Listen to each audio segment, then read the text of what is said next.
오늘 말씀은 제자입니까? 라는 제목으로 우리 함께 말씀 나누도록 하겠습니다. 예수님을 향한 사람들의 환호성이 있습니다. 인기가 있습니다. 그러나 주님은 이 순간에 한 템포 호흡을 가다듬으셨습니다. 이게 영성입니다. 그리고 다시금 하나님 아버지의 마음을 붙잡았습니다. 본인에게 주신 흔들리지 않는 비전을 다시 붙들었습니다. 여러분, 우리가 잠깐은 하나님 말씀대로 살 수 있을지 모릅니다. 그러나 이 성패는, 비전의 성패는 얼마나 오랫동안, 얼마나 충실히, 얼마나 지속적으로 그 길을 걸어갈 수 있느냐가 믿음의 성패를 좌우하는 것입니다. 근데 우리 주님은 3년 공생의 기간 동안 놓치지 않고 아버지의 마음을 붙잡고 그 길을 걸어가는 거예요. 오늘도 51절 말씀을 보면 우리 주님이 어떻게 결정하고 움직이셨는지 우리가 확인할 수 있습니다. 우리 51절 말씀 함께 읽어보도록 하겠습니다. 시작. 굳게 결심하셨습니다. 그 길은 고난의 길이었습니다. 또 십자가의 길이었습니다. 그리고 죽음을 통해서 참 생명의 역사를 이루는 길이었습니다. 어리석어 보이는 길입니다. 무모해 보이는 길입니다. 그렇지만 우리 주님은 그 길을 걸어가기로 다시 결정하신 거예요. 이 지난 한 주간 한 청년이 예전에 전도서 사역을 했었는데 이 형제의 간증을 들었습니다. 본인이 주일학교를 맡았을 때 이야기를 나눔을 해줬어요. 어느 날은 이 토요일 날 교회 강단을 보니까 교회에 어린아이 중에 누가 침을 뱉는 거예요. 이 일은 그냥 넘어가면 안 되겠다. 아주 아이들을 불렀습니다. 너희들 오늘 교회 강단에다 침을 뱉었는데 이게 무슨 일을 한 건지 너희들 아직 잘 모를 거야. 그러나 오늘 이 전사님 얘기 듣고 돌아가서 반성하고 이 중에 침 뱉은 사람 회개하고 내일 결단하고 찾아와서 전사님한테 와가지고 잘못했다고 용서를 빌기 바란다고 얘기를 해준 거예요. 그 중에 범인이 있었을까요? 없었을까요? 있었어요. 근데 이 범인의 아이가 밤새 고민을 했습니다. 갈등을 했습니다. 또 어머니가 와서 얘기해 줬습니다. 내가 너그 침 뱉은 거 봤는데 왜 그 자리에서 손 안 들고 가만히 있었냐. 그래서 이 아이가 뉘우치고 회개하고 결심을 했습니다. 놀랍게도 그 다음날 전도사님을 찾아와가지고 이실직고를 한 거예요. 여러분, 근데 그 되기까지의 과정에 저는 막 어린아이의 마음이 느껴집니다. 그날따라 전도사님이 유독 친절하게 자기에게 잘해주십니다. 차를 태워주십니다. 이야기를 건네주십니다. 근데 이 아이 마음에는 할 말이 있는 거예요. 어젯밤에 그 사건에 대해서 해야 될 얘기가 있는 거예요. 마음이 흔들립니다. 유독 전도사님이 친절하게 대해주십니다. 같이 차를 타고 움직이는데 아무 말씀이 없으십니다. 그냥 이대로 넘어가도 되나 보다 하는데 이 아이 마음 가운데 다시 성령이 도전을 주신 거예요. 그래가지고 전도사님 하고 울면서 전도사님한테 얘기를 하는 거예요. 이 전도사님이 그게 너무 예뻐 보이고 아주 기특해 보여서 안아주고 축복해주고 하나님 용서해 주셨어. 참 이 위대한 결단을 했다고 격려해 주셨다는 거예요. 별일 아닌 발걸음 같지만요. 우리 어린 시절을 회상해 보면은 그 교육자님한테 그 고백을 하러 가기까지의 길이 얼마나 멀게 느껴졌겠습니까? 또 굳이 이렇게까지 할 필요가 있을까? 여러 가지 마음의 갈등도 있었을 거예요.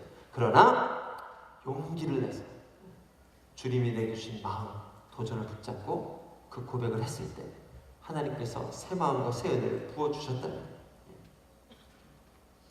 지금 우리 예수님의 인생 가운데는 부족함이 없을 정도로 많은 것이 따라오고 있습니다. 또 이뤄가고 있습니다. 수많은 사람들이 자신을 따라오고 있습니다. 가는 곳마다 기적의 역사가 나타나고 있습니다. 사람들은 너나 할 것 없이 그분의 기적 앞에, 능력 앞에 엎드립니다. 그러나 우리 주님은 당신이 가야 될 길을 분명히 다시금 알고 계셨습니다. 할렐루야. 명확히 알고 계셨습니다. 그리고 다시 굳게 결심하고 그 길을 가기로 결정하십니다. 이것이 51절에 나와 있는 말씀입니다. 예수께서 승천하실 때가 가까이 오자 예루살렘으로 가실 것을 굳게 결심하셨습니다. 이것이 비전의 사람이에요. 이것이 하나님의 꿈을 가진 사람이에요. 말씀드린 대로 이번에 6월 6일 현충일에 공동체에서 수련회를 합니다. Awaken이라는 주제로 특별히 이번에는 하나님의 비전을 향해서 한 길 흐트러짐 없이 주님처럼 그 길을 걸어가신 한 박사님을 모시고 간증 집회를 합니다. 바로 최하진 박사님입니다. 하나님께서 그의 인생 가운데 주셨던 비전은 다음 세대, 청년, 청소년들, 다음 세대에 있는 아이들의 믿음을 일으키는, 물론 한때는 방황한 적도 있었습니다. 한때는 말씀을 떠난 적도 있었습니다. 하나님께서 너무 많은 축복을 그의 인생 가운데 주셔가지고 방향을 잃고 향방 잃은 개처럼 나아갈 때도 있었습니다. 그도 그럴 것이 이미 30대에 미국에서 박사학위를 끝내고 스탠포드 대학, 그 명문 대학의 교수로 임용제가 들어오고 또 재테크도 얼마나 잘했는지 물질적인 축복도 너무너무 많이 받은, 그러나 성령께서 다시 그의 인생을 도전하십니다. 그의 인생에 회의감을 주시고 내가 이대로 사는 것이 맞나 하는 이 질문을 주시고 어느 순간 말씀을 보면서 다시금 그 잠자는 비전이 깨어나기 시작합니다. 그리고 아버지께서 주셨던 그 비전을 향해서 흔들림 없이 걸어갈 수 있도록 다시금 방향을 붙잡아 주신 거예요. 저는 이 하나님께서 오늘도 저와 여러분의 인생을 붙잡아 줄 줄 믿습니다. 오늘 예수님께도 성령 하나님께서 그분의 마음 가운데 아버지의 마음을 주셔서 분명한 비전을 향해서 초심을 흔들리지 않냐고 그 길을 걸어갈 수 있도록 붙잡아 주신 거예요. 여러분, 진짜 축복은 무엇일까? 하나님이 주신 비전을 향해서 끊임없이 걸어가고 나아갈 수 있는 이 힘과 능력과 용기입니다. 하루 이틀은 가능합니다. 인간적인 열심으로 가능합니다. 그러나 성령께서 우리에게 주시는 능력은 날마다 늘 그 길을 걸어갈 수 있도록 우리의 삶을 인도해 주시고 주주해 주시는 거예요. 물론 힘들고 지쳐서 주저앉을 때도 있습니다. 그러나 우리가 세상 사람과 다른 구별된 능력은 무엇인가? 성경에서 얘기하듯이 우리가 넘어지나 완전히 엎드러지지 않으면 주께서 우리를 붙들고 계시기 때문이라. 이것이 바로 하나님의 사람에게 주신 능력이에요. 또 때로는 힘들어서 그 길 가운데 멈춰 설 수도 있습니다. 그러나 그 가운데 가만히 버티게 하시긴 하십니다. 한 발짝도 움직이지 못할 정도로 어려움에 있기도 만드십니다. 그러나 여러분, 겨울이 지나면 봄이 옵니다. 밤이 지나면 아침이 밝아옵니다. 우리로 다시금 그 길을 걸어가게 하시고 기억나게 하시고 믿음으로 그 길을 도전하게 해주십니다. 이 자리에 있는 여러분들도 힘을 내시길 주님의 이름으로 축복합니다. 너희 속에 착한 일을 시작하신 이가 그리스도 예수의 날까지 이루실 것을 내가 확신한다. 하나님 주신 말씀 붙잡고 우리 주님처럼 그 길을 걸어갈 수 있기를 축복합니다. 두 번째, 주님의 그 길을 걸어가는 데 있어서 우리가 내려놓아야 될 것들이 있습니다. 오늘 본문에 보니 제자들을 통해서 우리 주님 우리에게 주신 말씀은 혈기와 분노를 내려놓아라 라고 말씀하십니다. 53절 말씀을 보니 그렇게 주님이 걸어가시는데 예수님을 반기지 않는 사람들이 등장합니다. 그러나 그곳 사람들은 예수를 반기지 않았습니다. 예수께서 예루살렘으로 가시는 길이었기 때문입니다. 사실 이 웬만한 유대인들은 이 사마리아 사람들을요 짐승처럼 여기고 또 개처럼 여깁니다. 그래서 갈릴리 지역에서 예루살렘으로 내려갈 때 이 사마리아 지역을 관통해서 내려가지 않고 웬만하면 우회해서 베레아 지역을 통해서 내려가는 것이 일반적인 관념입니다. 생각입니다. 그런데 우리 예수님은 이 유대인의 주님이실 뿐만 아니라 모든 열방과 땅 끝의 주님이십니다. 그렇기 때문에 우리 주님은 사마리아 백성들 향해서도 그 길을 관통해서 그 길을 걸어가고 계십니다. 그런데 문제는 그들의 반응입니다. 사마리아 사람들의 반응입니다. 그 왕이신 주님이 여기를 관통해서 지나 계시면 감사하고 고백하고 우리에게도 기적을 베풀어 주십시오. 주님의 은혜의 자리를 앞으로 나와야 되는데 감사는커녕 주님께 찬양은커녕 오히려 주님을 반기지도 않고 냉랭한 반응을 보이는 것을 볼 수가 있습니다. 여러분, 이 모습이 얼마나 이 마음 아프게 느껴졌는지 함께 있는 제자들이 주님에게 이렇게 말을 합니다. 54절, 55절 말씀입니다. 제자인 야고보와 요한이 이것을 보고 주여 우리가 하늘에서 불을 불러 이 사람들을 멸망시켜달라고 할까요? 라고 물었습니다. 그러자 예수께서 뒤돌아 그들을 꾸짖으셨습니다. 그 방법은 아니라는 거예요.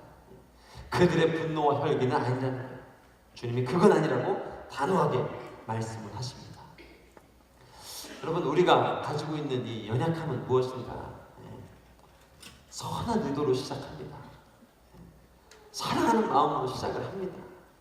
근데 그 마음을 오래 지속하지 못하고 몇 날이 못 되어서 결국에는 깨어지고 결국에는 아파하고 다시 안 볼 사람처럼 만나게 되고요. 다시 안 볼 사역처럼 생각하게 되고 뒤돌아서는 것. 이게 우리가 가지고 있는 연약함입니다. 그렇죠? 처음에는 좋은 의도로 만납니다. 처음에는 좋은 의도로 시작합니다. 그러나 이 관계를 지속할 수 있는 능력이 없는 거예요.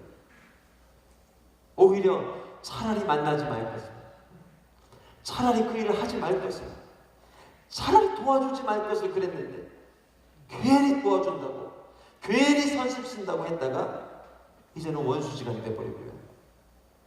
다시 안 할 자학이 돼버리고요. 심지어는요, 그 이후로도 이 상처와 분냄 때문에 오랜 시간 후유증을 앓게 되는 게 우리가 가지고 있는 연약함입니다. 어떤 성경의 말씀처럼 정말 성령으로 시작했으나 육체로 마무리하는 게 이게 우리가 가진 연약함이고 이 땅에 가지고 있는 아픔이고 고통이고 사단이 공격하는 우리의 연약함입니다. 그래서 오늘 본문에서 예수님은요, 이 제자들을 향해서 꾸짖습니다. 나는 이곳에 사랑하기 위해 왔고 나는 이들을 섬기기 위해 왔고 그렇게 시작된 발걸음이었는데 어찌해서 이제는 저들의 멸망을 구하고 어찌해서 이제는 저들의 심판을 원하는 자가 되었느냐? 우리 제자들이 혈기 부리고 있는 자리에 분노 내고 있는 자리에 주님이 지금 오오오오 잠잠하라고 좀 말씀하고 계십니다. 물론 오늘 본문에서 넘어졌던 제자들이요, 마지막 순간에 또 넘어집니다.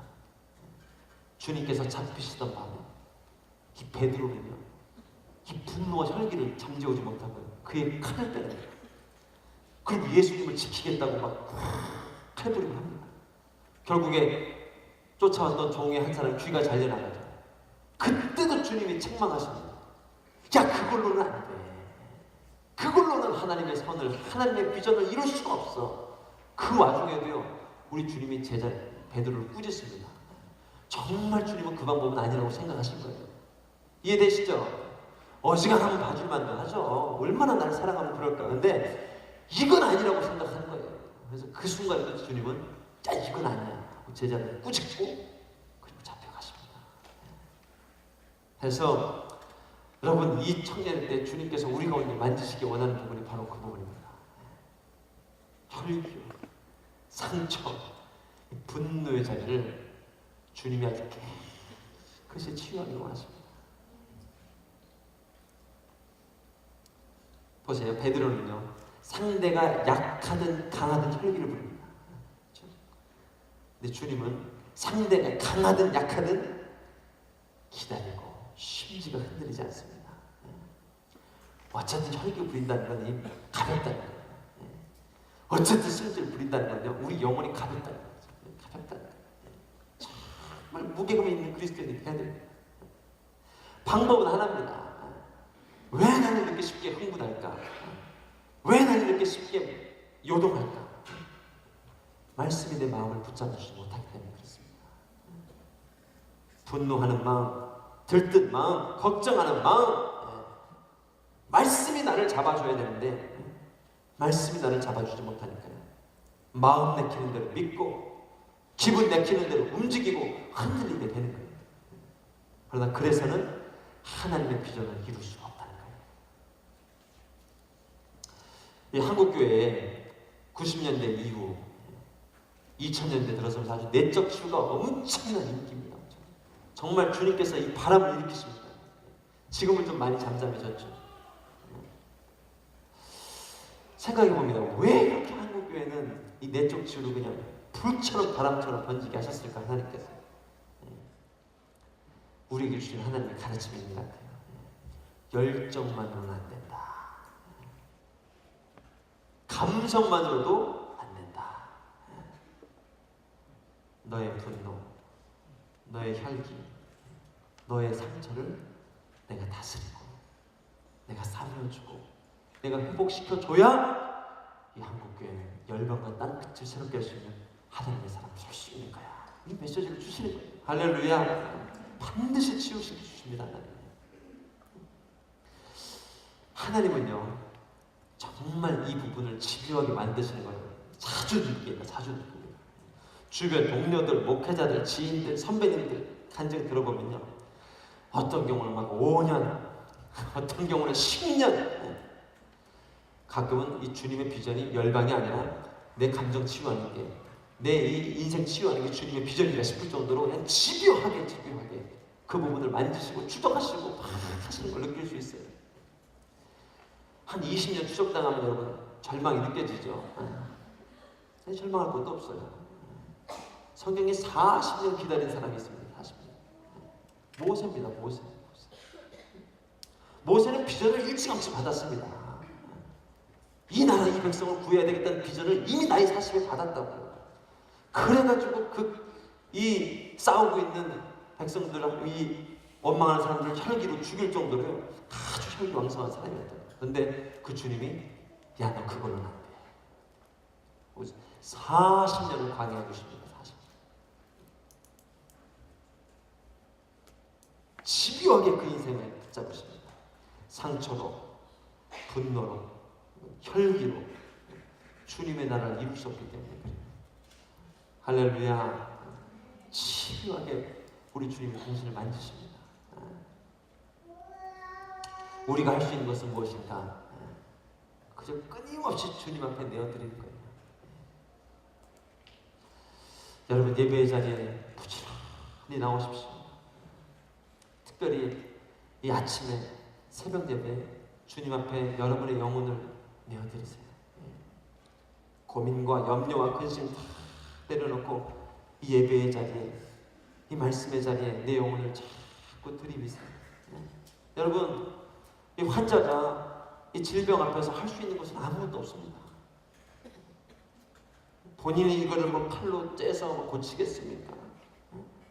아무리 유명한 의사라도요, 본인이 막 자기 수술을 할 수 있겠습니까? 못해요. 환자가 할 수 있는 건 뭔가? 수술대 앞에 있는 의사 선생님한테 내 영혼을, 내 삶을 계속해서 내어 맡기는 거 외에는 방법이 없는 거예요. 그러나 그렇게 예배의 자리, 임재의 자리에 나오면요, 말씀이 여러분을 치유하기 시작하고요, 말씀이 인생을 해석하게 만드시고요, 또 말씀이 그 마음을 만져주시고요, 위로해 주시고 회복시켜 주시고요, 주님이 어루만져 주시고요, 싸매어 주시고요, 그걸 통해서 우리 영혼의 소성함을 경험하게 됩니다. 말씀이 나를 붙잡아주는 걸 경험하게 됩니다. 여러분, 1년 올해 시작되면서 성경 통독 결단하셨던 분들 지금 어디까지 읽고 계십니까? 중간에 포기하신 분들 많죠. 이제 5월이 시작된 지 벌써 11일입니다. 여러분, 지금 5월 본문이 역대상, 역대하, 에스라, 느헤미야, 에스더 이 본문입니다. 여러분, 다시 말씀 앞으로 나가셔야 됩니다. 세상에서는 그렇게 많은 소리들을 듣습니다. 직장 상사로부터 꾸지람, 정죄, 책망, 비난, 그 많은 소리들을 듣는데 이 생명의 말씀을 내 마음에 심지 않으면요, 내 마음이 요동하는 거예요. 분노하는 거예요. 갈피를 못 잡는 거예요. 잡을 수 없죠. 어떻게 잡겠습니까? 그러나 그보다 능력 있는 말씀을요, 내 영혼에 속에서 심으면 말씀이 여러분의 마음을 붙잡아줍니다. 할렐루야. 말씀이 여러분의 심령을 붙들어줘요. 말씀이 여러분의 마음을 견고하게 해줘요. 심지어는 천만인이 나를 둘러진치고 수많은 정죄와 비난의 소리가 들려와도요, 말씀이 내 마음을 지켜주는 거예요. 붙잡아주는 거예요. 방패처럼 불담과 불병을 세워서 내 영혼을 지켜주시는 거예요. 그 안에서 비로소 내 영혼이 춤추고 노래하고 회복하며 그 길을 걸어갈 수가 있는 거예요.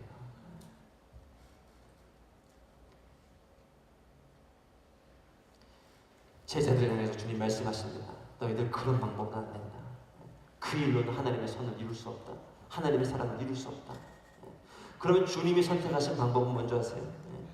56절 말씀 한번 읽어보도록 하겠습니다. 시작. 그리고 나서 그들은 다른 마을로 갔습니다. 흥분한 제자들과 달리 우리 주님은 아직 그들이 받아들일 때가 아님을 알고 계셨어요. 지금은 기다려야 될 때구나, 이것을 알고 계셨어요. 여러분, 이 주님의 이 양육 방법이 참 놀랐습니다. 주님은 사람을 바꾸려고 노력하지 않습니다. 그것은 성령께서 하시는 일입니다. 그럼 주님은 뭘 말씀하시니까? 끊임없이 진리를 말씀하십니다. 끊임없이 진리를 선포하십니다. 그러나 변화는 내가 할 수 있는 게 아니야.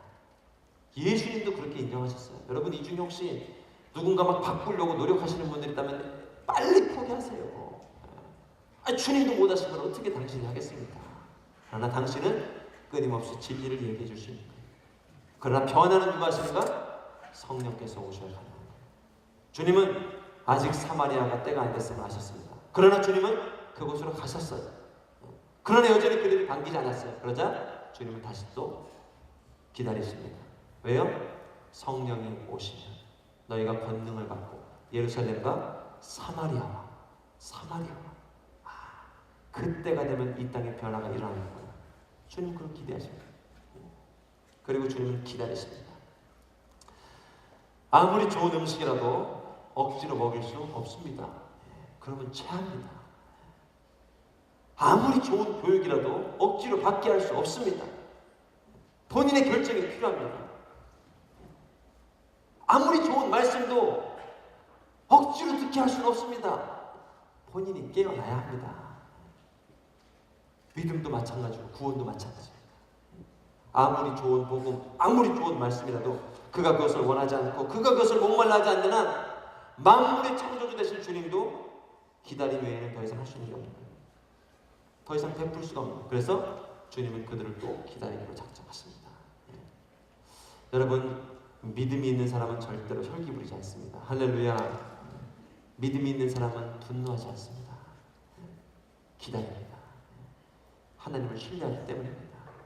여러분 안에 이 믿음이 다시금 회복될 수 있기를 주님의 이름으로 축복합니다. 세 번째, 그렇다면 우리가 주님을 따른다는 것은 어떤 인생입니까?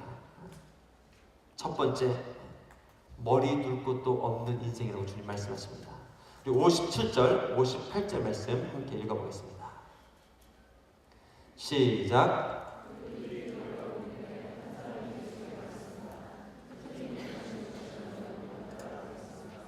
예수께서 대답하셨습니다. 여우도 굴이 있고 하늘의 새들도 보금자리가 있지만 인자는 머리 둘 곳조차 없구나. 아마도 오늘 이 질문을 한 사람은 이 주님의 능력, 주님의 기적 이런 거에 아마 현혹이 됐던 것 같아요. 주님의 인기, 주님의 명성 이런 거에 아마 그의 마음이 흔들렸던 것 같아요. 그래서 주님께 나도 주님을 따르겠습니다라고 얘기합니다. 그런데 주님의 답변은 무엇인가? 주님의 답변, 네가 나를 따르겠다고, 네가 제자의 길을 가겠다고. 그 삶이 어떠한 삶인 줄 아느냐? 한마디로 얘기하면 머리 둘 것도 없는 인생이다. 왜냐하면 그 길은 정욕으로 쫓는 길이 아니고 욕심으로 쫓는 길이 아니고 이생의 자랑으로 쫓는 길이 아니기 때문에 그런 길이 아니다라고 주님이 단호하게 말씀하십니다. 여러분, 사도행전에도 이와 유사한 현상이 나타나는 것을 발견할 수 있습니다. 주님의 제자인 베드로가 가는 곳마다 막 기적이 일어나는 거예요. 그러자 마술사 시몬이요, 그 기적의 현장에 그의 생각이 도취되고 미혹되어 버립니다.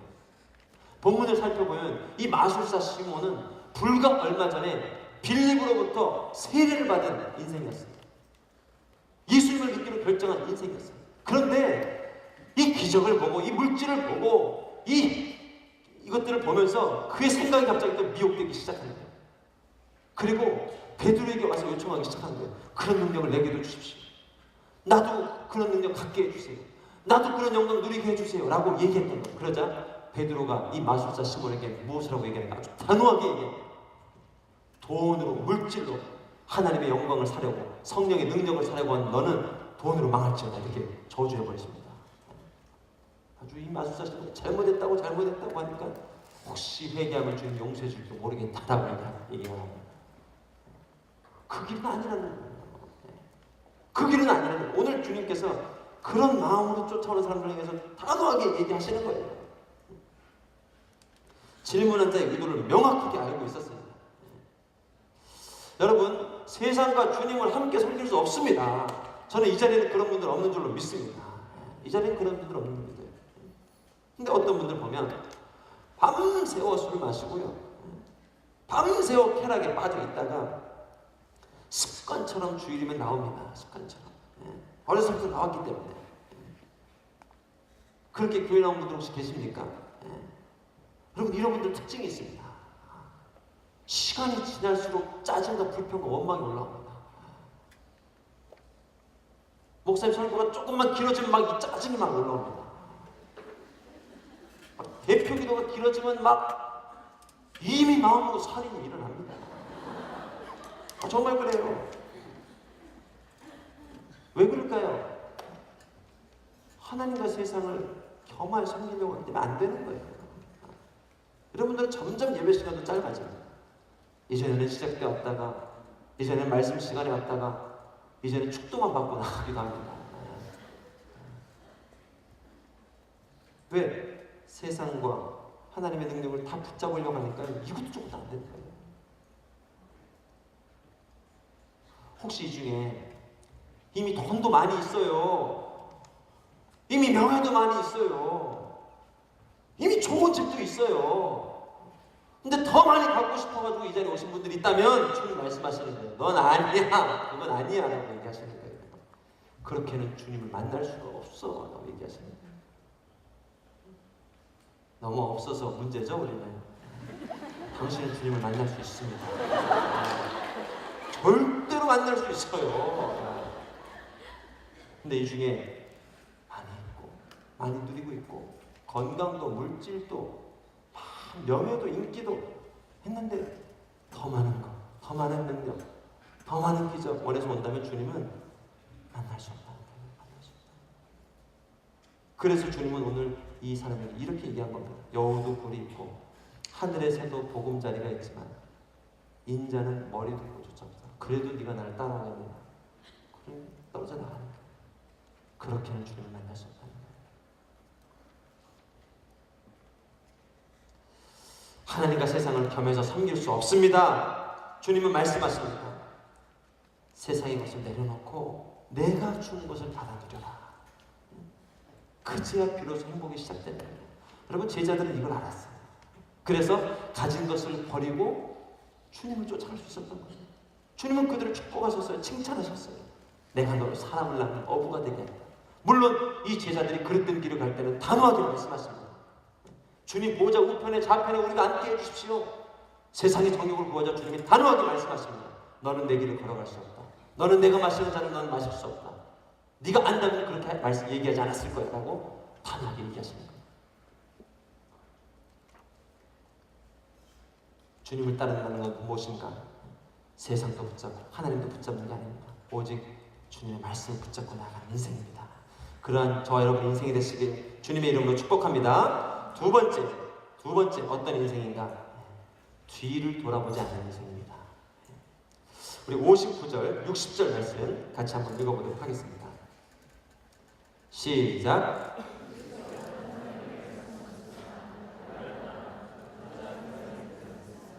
주여, 제가 먼저 가서 아버지의 장례를 치르게 해주십시오. 예수께서 그에게 말씀하셨습니다. 죽은 사람들에게 죽은 자를 묻게 하고 너는 가서 하나님 나라를 전파하여라. 여러분, 언뜻 보면 오늘 본문이 정말 인정사정 없는 예수님처럼 보입니다. 우리 예수님이 이 땅에 계셨으면 장례 예배, 입간 예배, 위로 예배도 안 가셨을 것처럼 보입니다. 그런데 그 얘기를 하고 있는 게 절대 아닙니다. 우리에게 주어진 사명이 무엇인지를 분명히 깨달으라는 말씀입니다. 예를 들면요, 이 청개구리가요 살아생전에 부모님한테 효도를 못했습니다. 말씀하는 것마다 반대로 행하고 말씀하는 마다 자기 고집대로 자기 생각대로 움직이고 살아갑니다. 그릇된 길을 삽니다. 물론 살아생전에 잘하면 좋죠. 제일 좋은 경우입니다. 근데 그런 청개구리가 많지 않다는 거예요.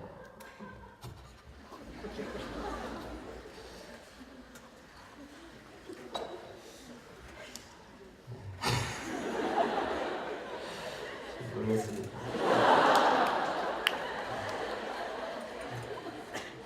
이렇게 재밌는 예화인 줄 몰랐어요. 감사합니다.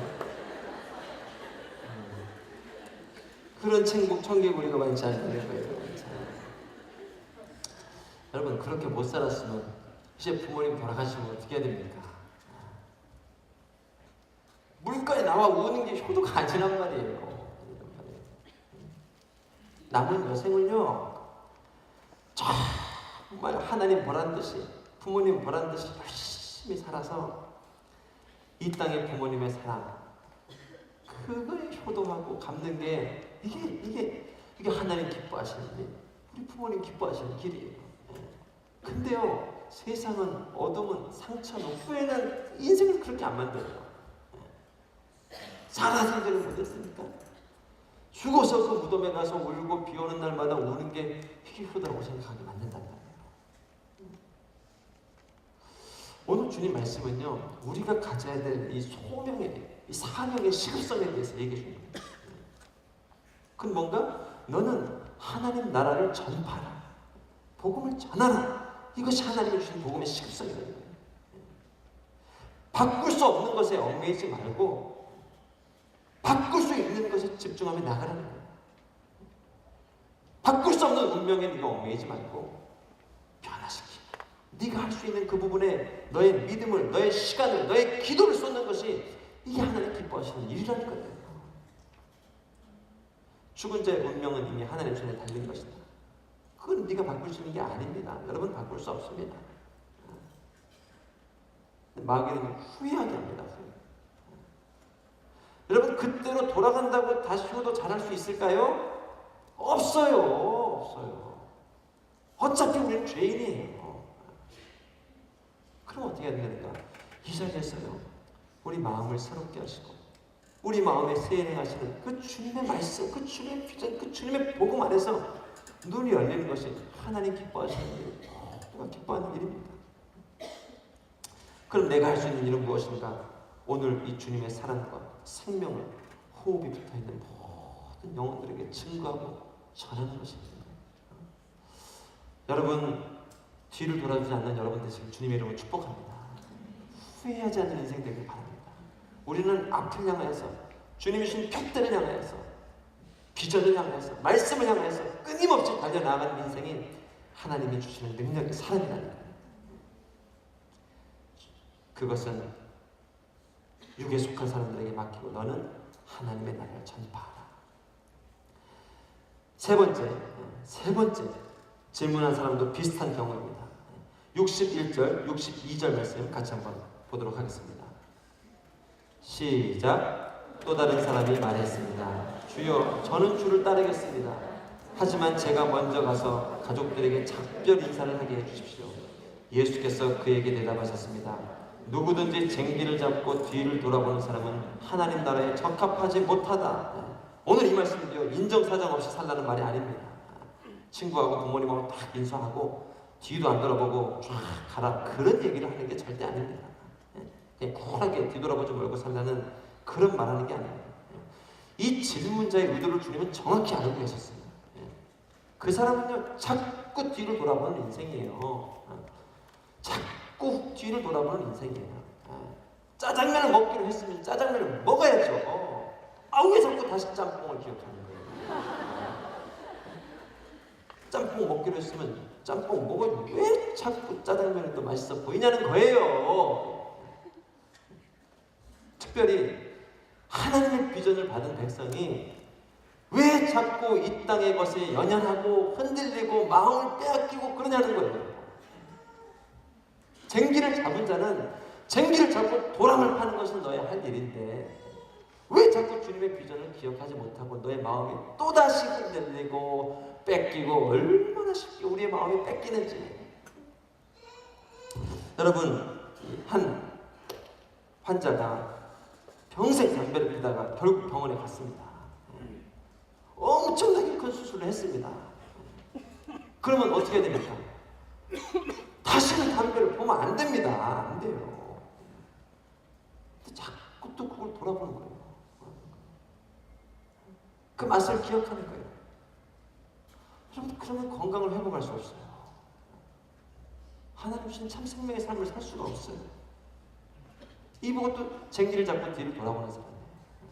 하나님 내게 주신 뜻, 하나님 내게 주신 가르침, 그게 있으면 그걸 붙잡고 살아야 되는데 다시 또 뒤를 돌아보고 넘어지고 마음을 뺏기고 한다는 거예요. 그런 사람은 주님 나라에 적합할 수가 없다. 주님 말씀하세요. 쟁기를 잡은 자가 해야 될 일은 무엇입니까? 도랑을 파야 돼요. 도랑을.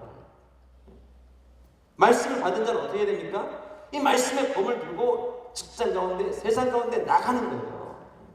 아무리 무딘 것처럼 보이고요, 아무리 아무 역사도 안 일어난 것처럼 보여도 하나님이 주신 말씀이잖아요. 말씀.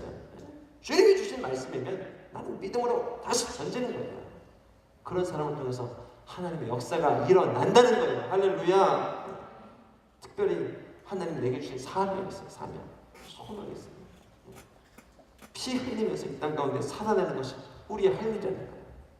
제가 제 간증을 하자면, 이 대학을 졸업할 때쯤 이 진로를 놓고 너무 많은 고민이 되는 거예요. 어떻게 해야 될지. 주님은 일찌감치 비전을 주셨던 것 같아요. 자꾸 귀를 닫고 자꾸 세상의 것을 바라보고 이러다 보니까 안 들리죠. 그러면서 막 비전을 달라고 기도하고, 제가 얼마나 기도했는지요. 이 12월쯤 이 학업이 마쳤는데 한 달 반 동안 일주일 단위로 계속 기도원에 갔습니다. 3박 4일 하고 금식하고 몸부림치면서 헛것도 봤습니다. 그 검은 굴에 가서 막 6시간 7시간 기도하는데 막 십자가가 정말 막 빨간 불처럼 이렇게 쫙 빛이 비쳐서 이렇게 막 뭔가 오나보다 했더니 뒤에 이 자동차가 이 백을 주차하면서 그 빛이 비친 거예요. 막 그 정도로 기도를 하고 막 몸부림 치는데도요, 이게 모르겠어요. 근데 어느 날은 주님이 이런 말씀을 주시죠. 너 그만 좀 올라와라. 아니, 주님이 기도를 싫어하시나? 주님이 예배를 싫어하시나? 기도 가는 걸 왜 주님이 이렇게 마음을 주시지? 주님의 말씀은 뭔가, 너에게 준 비전, 너에게 준 소명이 있으면 빛투성이가 되도록 그 자리에서 살아내라는 거예요. 힘들고 어려워도 구직을 하든 무엇을 하든 삶의 현장에서 착하게 살아내는 게 서거나 기도야 하고 저한테 말씀을 주신 거예요. 한편으로 섭섭하지만 한편으로 그렇구나, 주님이 내게 너무너무 귀한 걸 가르쳐 주셨구나. 여러분, 이 중에 힘들고 어려운 분들이 있다면 자꾸 예배 자리에 오십시오. 주님은 절대로 여러분 멸시치 않으십니다. 학대하지 않으십니다. 그리고 우리 주님은 두 손 들고 여러분 반겨주십니다. 그런데 여러분, 우리에게 주신 비전, 꿈, 사명, 소명이 있으면 다시 그 자리로 가서 살아내고 버티고, 때로는 눈물로, 때로는 아픔으로, 때로는 삶으로 그 자리에서 버텨내는 게 하나님이 주시는 비전입니다. 그래서 주님은 쟁기를 들고 뒤를 돌아보지 않아. 주님이 주신 말씀, 비전이 있으면 그 자리에 나아가서 하나님의 꿈과 하나님의 비전을 위해서 살아가라고 도전해 주십니다. 여러분, 에스겔서에 보면 멸망당한 이스라엘 백성을 향하여서 주님이 이런 예언을 주시는 말씀이 있습니다. 아파하는 이스라엘, 바벨론의 포로가 된 이스라엘, 그들 향해서 주님이 어떤 말씀을 주시는가? 너 이스라엘이여, 너 하나님의 자녀, 너는 핏덩이채로 그 땅 가운데서 살라 라고 얘기합니다. 이제 막 출산한 핏덩이와 같은 어린아이를 향해서 우리 주님 뭐라고 말씀하십니까? 그채로 살아라. 그채로 절망하지 말고, 그채로 뒤를 돌아보지 말고, 그채로 살아라. 여러분, 우리 주님은 그 자리에서 여러분에게 능력을 주십니다. 뜻하지 않는 기적을 보게 해주십니다. 정말 우리는 홍해가 갈라지는 걸 보면은 그 자리로 갈 수가 있을 것 같아요. 그렇죠? 그게 우리의 믿음이에요. 근데 주님은 때로 갈리지 않는 홍해를 보면서 나와라 나와라, 무너지지 않는 여력을 보면서 나와라 나와라, 끊임없이 나와라. 그 믿음을 들고 그 자리로 돌고 그 자리에서 소리를 지르고 그 자리에서 섰더니 하나님의 기적이 나타나는 거예요. 할렐루야. 홍해가 갈라지고 생각지 못한 여기 길이 있을 줄 누가 알았겠습니까? 이 자리에서 뭐 배우자를 만나게 될 줄 누가 알았겠어요? 이 자리에서 꿈과 비전을 만나게 될 줄 누가 알았겠어요? 그 자리에 서보니까 보이는 거예요. 경험되는 거예요. 여러분, 이 청년의 때에 피 흘리면서 그래도 그 자리에서 말씀처럼 뒤를 돌아보지 말고 절망하는 분들이 있어요. 이 길이 아니었나 보다. 내가 그때 기도를 안 하고 결정했나 보다. 다 나도 결정했습니다. 하나님은 모든 것을 합력해서 선을 이루십니다. 당신을 그 자리에 세운 것은 당신의 무능 때문도 아니고 다른 회사 떨어졌던 것도 아니고요, 당신이 저주받았기 때문도 아니고 하나님께서 이루고자 하는 기적이기 때문입니다. 대신 뒤를 돌아보지 말고 너와 함께 하신 하나님, 그분 바라보면서 말씀을 나가라. 그런 여러분에게 하나님의 놀라운 기적과 행복의 역사를 이루실 줄로 믿습니다. 정말 직장과 가정과 삶터에서 여러분 승리하는 저와 여러분 되기를 주님의 이름으로 축복합니다.